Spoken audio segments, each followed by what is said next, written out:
એટલે પહેલી વાત તો મારે એ કરવી છે કે અહીંથી થોડા કામ આગળ વ્યા જાવી.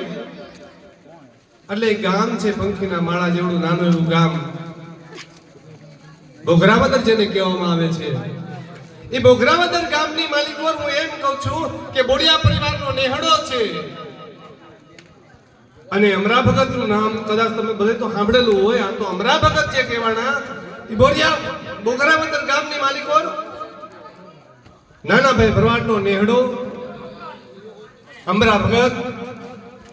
એક દિનનો સમય એવો આવ્યો છે કે અમરા ભગતને એમ ઠાકરે બોલાવ્યા કે દ્વારકા જવાનું છે અને ધીરે ધીરે ધીરે ધીરે એમ કહું છું દ્વારકાના માર્ગે યાત્રા કરવા નીકળ્યા છે.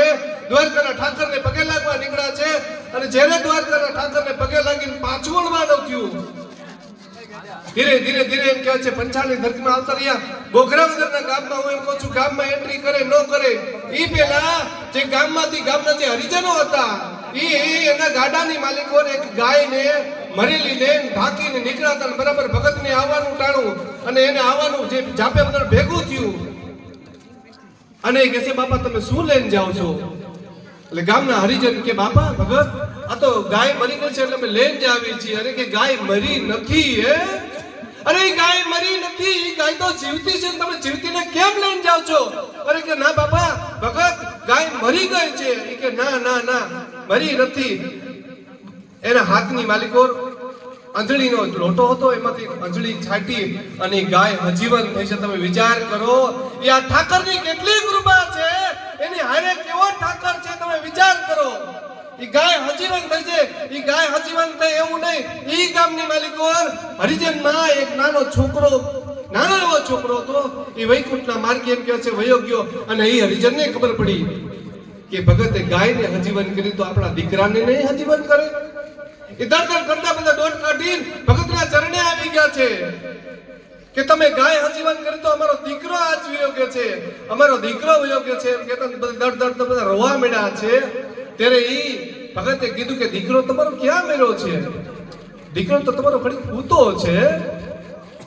અને દીકરાને કીધું હે દ્વારકાના નાથ આ દીકરો પૂતો છે ને ઊભો કરો.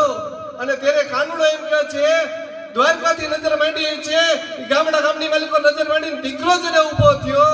અને ત્યારે ભગતે કીધું કે હવે મારે અહીંયા નહીં રહેવાય. અરે મારે હવે આ રહેવાશે નહીં, કારણ કે આ તો મેં દીકરો ઊભો કર્યો, ગાય ઊભી કરી એ મેં નથી કરી, મારા ઠાકરે કરી છે, મારો દ્વારકાના નાથે કરી છે. પણ હવે તો આ બધા મને હાલવા નહીં દે, હાલતા ચાલતા આવશે કે ભગત આમ કરો ભગત આમ કરો. આ તો મારો ઠાકર લજિયા રાખે છે ભલામણા. એટલે કીધું કે હવે મારે સમાધિ લ્યો, મારે સમાધિ ગળાવો, મારે સમાધિ લેવી છે. સમાધિ લેવી છે એટલું નહીં કે મારો ઠાકર કોણ, મારો ઠાકરને હવે શું? ત્યારે એને વિચાર કર્યો કે આજનું જે ગામ છે ઢાંઢિયા ગામ, ઢાંઢિયા ગામથી મારો દીકરો હાલો આવે છે ધીરે ધીરે આ બાજુ, આ ઠાકરને હું એને આપું અને પછી હું અહીંયા સમાધિ લઉં.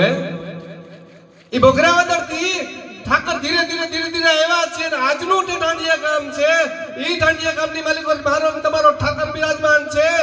એ સાદુળ વખત ઠાકર લઈ આવ્યા હતા અને એ ઠાકર છે આજ. અને જેને અમુક માલધારી આપણા તો માલધારી જ કેવી છે બરાબર.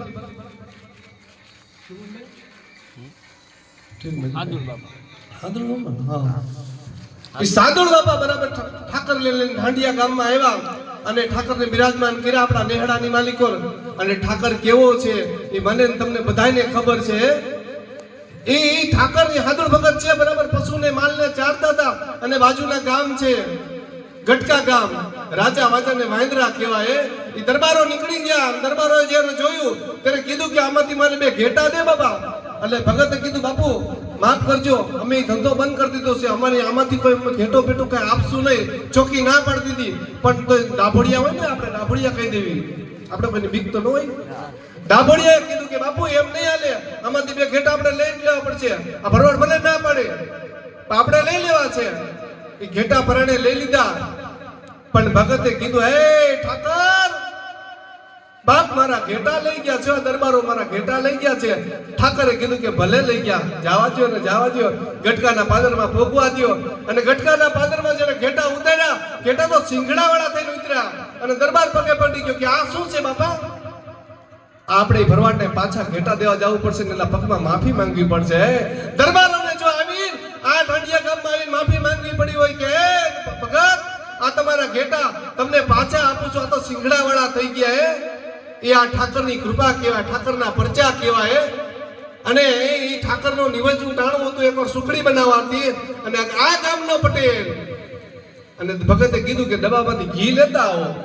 ત્યારે પટેલે કીધું બાપુ ઘી તો ભગતમાં નથી. અરે કે હું નો હોય ભલામણા નો હોય શબ્દ બોલાય ને. આ ઠાકરનો દરબાર છે, તમે જોવો તો ખરો એ ઘીના ડબ્બામાં. અને પટેલનો દીકરો ભગતનો ઘી ઉભરાય છે ડબ્બામાંથી.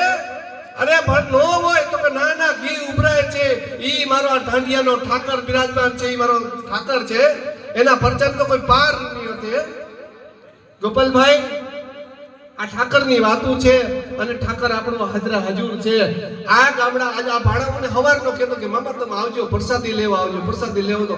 પણ મારે આ આવવાનું નક્કી નતું, પણ આ ઠાકર લઈ આવ્યો. રાતના 10 વાગે ભાડા ફોન કરે, મામા તમે આવ્યા નહીં ક્યાં? મેં કીધું હાલો હવે આવું, પણ રાજુ ભાડાનો ફોન આવે છે, મારે આવવું પડશે. એટલા માટે આ બહેનોને રમવું છે. તો ગોપાલભાઈ તમે બિરાજમાન આવો, પધારો અહીંયા.